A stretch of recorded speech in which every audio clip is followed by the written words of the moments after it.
হাতটা ছাড় বলতেছি। আমি সরি। তুই আমাকে ইগনোর করলি কেন? ইগনোর করিনি তো। হ্যাঁ করছস, আমি বুঝছি। তুই আমার ফোনটা দেখেও না দেখার ভান করছিস। লেক পারে চল, কথা আছে। না প্লিজ, তোর সাথে কথা আছে। এখন বুঝতেছিস তো আমার অবস্থা। একটা প্রবলেম যেতে না যেতে আরেকটা প্রবলেম।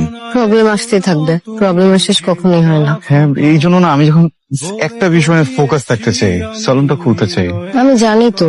এই অবস্থায় ফ্যামিলিকে তোর কথাটা বলতে চাচ্ছি। হাই হাই, আমি বলছি তোকে ফ্যামিলিকে বলতে, প্রশ্নই আসে না।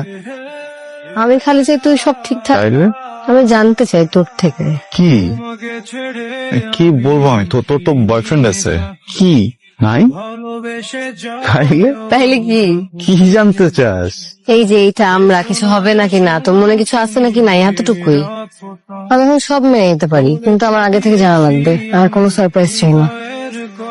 মানুষ হিসেবে তুই অনেক ভালো। তাহলে তোর কাছেই লাগে এটা। হম, তুই অনেক ভালো। হ্যাঁ, আমি তোকে অনেক অনেক। আমার এতটুকু জানা লাগতো, আর বলা লাগবে না, হয়েছে। তুই তোর ব্যবসায় ফোকাস দে, তোর সেলুন আমার ফার্স্ট টাটা। মুখ খানি দেখব, পেও না কো লজ্জা, খুব কাছে রাখবো।